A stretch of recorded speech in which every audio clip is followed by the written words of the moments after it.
हिंदवी स्वराज्याचे सरसंस्थापक छत्रपती शिवरायांना मानाचा मुजरा करतो।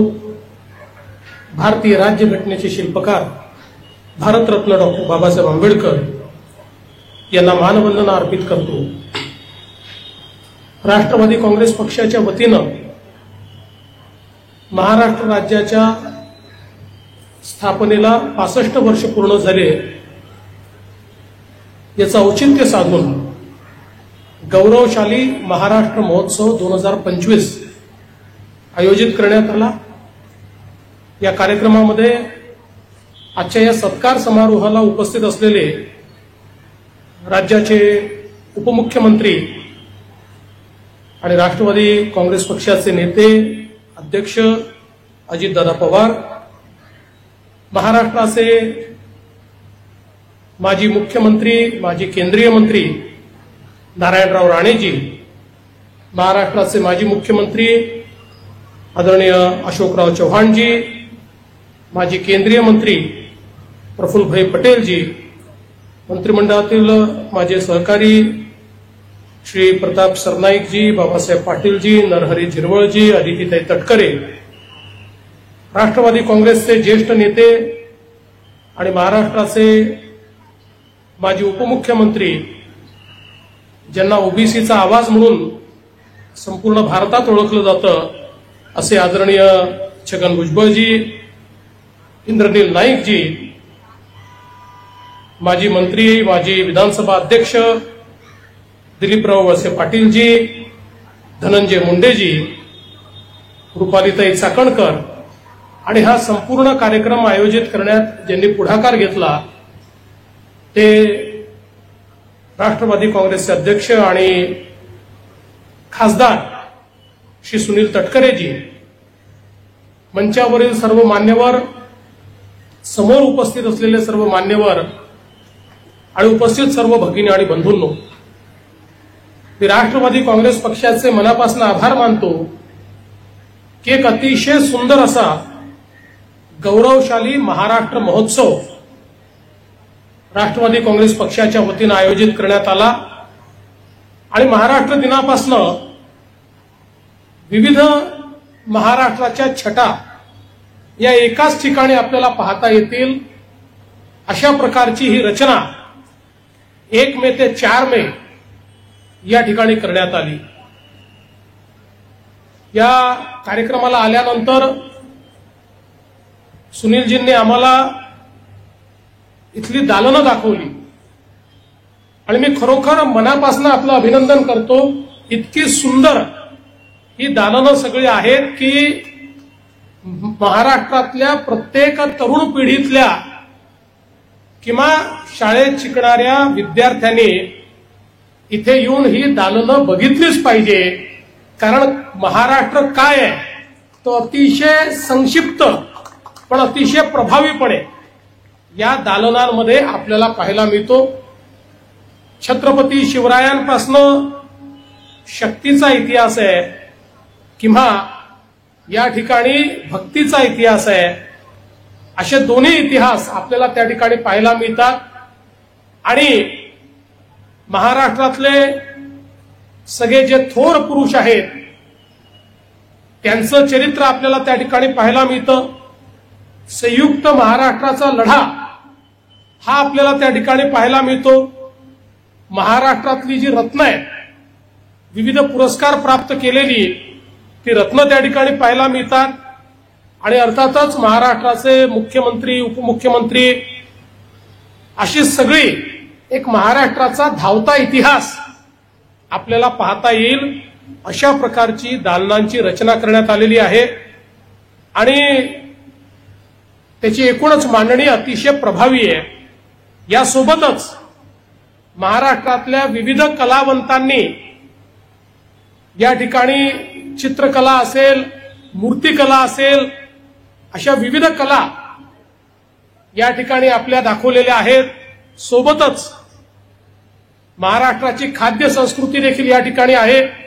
हे स्टॉल्स आहेत, मला माहिती असतं तर मी तासभर आधी आलो असतो आणि मग या कार्यक्रमात आलो असतो, पण मला ते माहिती नव्हतं। पण मी पुन्हा येईन असं नेहमी म्हणत असतो, तसं इथे पुन्हा येईन आणि या खाद्य संस्कृतीचा जो काही उपभोग आहे तो निश्चितपणे घेईल. त्यामुळे एकूणच ज्याला आपण आजच्या भाषेमध्ये मिनी महाराष्ट्र म्हणू, तो साकारण्याचं काम या कार्यक्रमाच्या निमित्ताने आपण सर्वांनी केलं. त्याबद्दल खरोखर मनापासून मी तुम्हाला धन्यवाद देतो. आत्ताच तटकरे साहेबांनी महाराष्ट्राचा धावता इतिहास सांगितला आणि विशेषतः संयुक्त महाराष्ट्राची चळवळ ही एक स्वातंत्र्योत्तर काळातील महत्वाची चळवळ ठरली. कदाचित स्वातंत्र्योत्तर काळामध्ये कुठल्याच राज्याला एवढा संघर्ष करावा लागला नाही जेवढा संघर्ष महाराष्ट्राला संयुक्त महाराष्ट्र, मुंबई सहित संयुक्त महाराष्ट्र तयार करण्याकरता करावा लागला.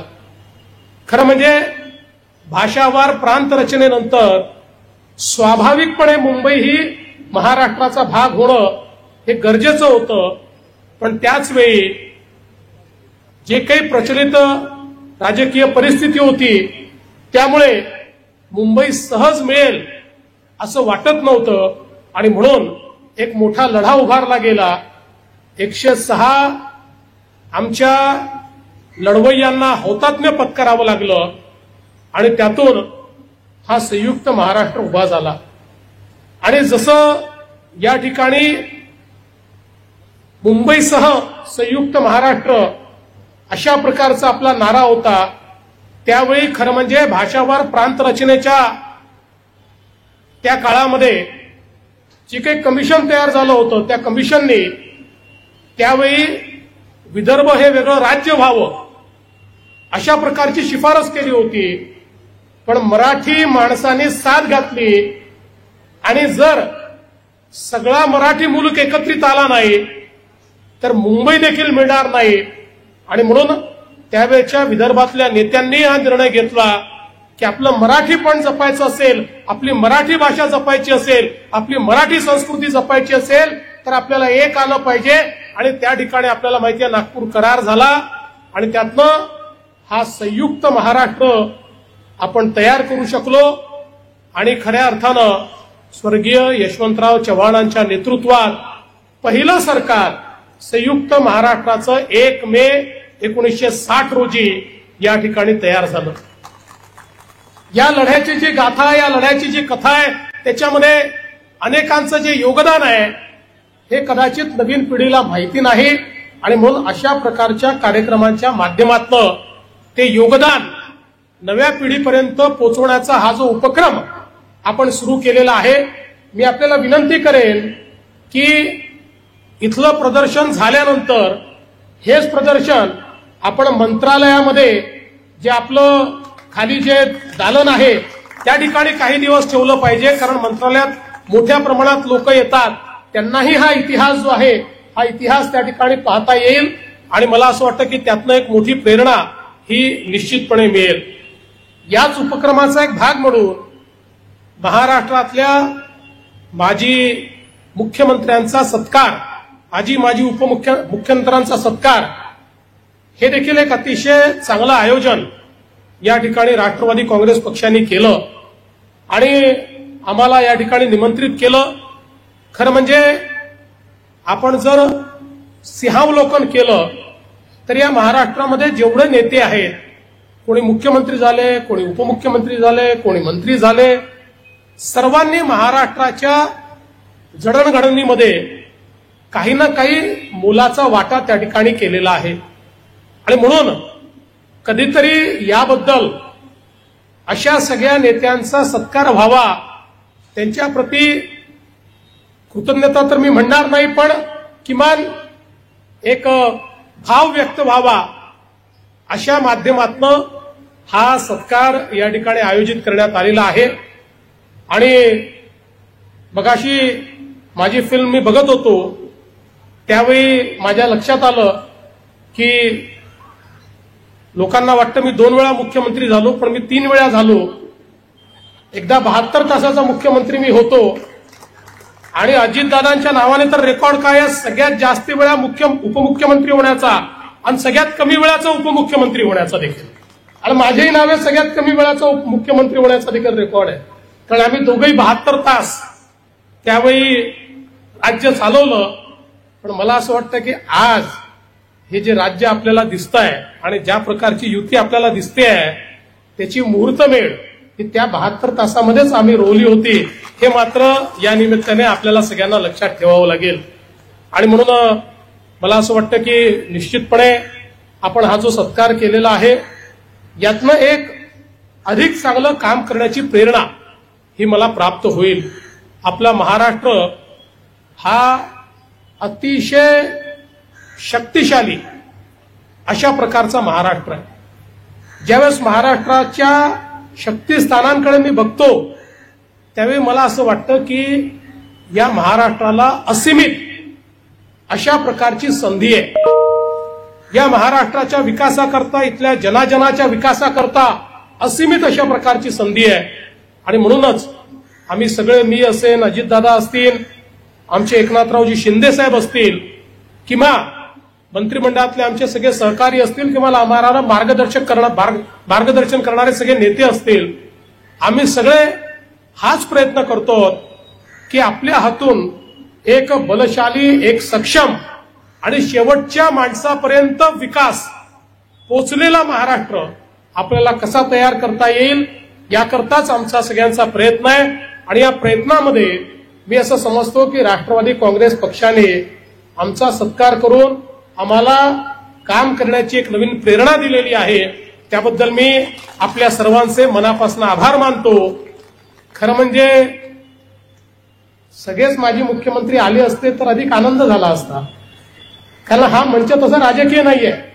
जरी राष्ट्रवादी काँग्रेस पक्षाने हा कार्यक्रम आयोजित केला तरी हा गौरवशाली महाराष्ट्राच्या महोत्सवाचा मंच असल्यामुळे मला असं वाटतं की गौरवशाली महाराष्ट्राबद्दल ज्यांना ज्यांना अभिमान आहे अशा सगळ्यांनी येऊन जर या ठिकाणी आपला पुरस्कार घेतला असता किंवा सत्कार घेतला असता तर ते अधिक औचित्यपूर्ण ठरलं असतं. पण काही हरकत नाही, त्यांचं जे आले त्यांचा सत्कार आहे, जे नाही आले त्यांचा मनातला सत्कार आहे. कोणाचाच या ठिकाणी काही अडचण नाहीये. मी पुन्हा एकदा दादा आपलं, तटकरे साहेब आपलं आणि संपूर्ण राष्ट्रवादी काँग्रेस पक्षाचं मनापासून आपले आभार मानतो. आणि खरं म्हणजे राणेसाहेब आणि अशोकराव आपल्या भाषणापूर्वी या ठिकाणून जाणं हे औचित्याला साधून नसलं तरी आपल्याला कल्पना आहे, कारण आपण दोघेही माझ्यापेक्षा सिनियर मुख्यमंत्री आहात, त्यामुळे मुख्यमंत्र्यांना कार्यक्रमांना जावं लागतं. आणि आपला तर दादा असा नावलौकिक होता की आपण अजूनही आहे, आपण वेळेवर जाणाऱ्यांपैकी आहे. आम्ही थोडं 2-5 मिनिटं इकडे तिकडे जातो, त्याच्यामुळे आमचे राणेसाहेब असतील, अजितदादा असतील, हे वेळेवर जाणारे लोक आहेत. आणि म्हणून पुढच्या कार्यक्रमाला जो वेव्हच्या संदर्भातला कार्यक्रम आहे त्याला मला जायचं असल्यामुळे या मंचाची मी माफी मागतो, पुन्हा एकदा आभार व्यक्त करतो आणि माझे 2 शब्द संपवतो. धन्यवाद. जय हिंद, जय महाराष्ट्र.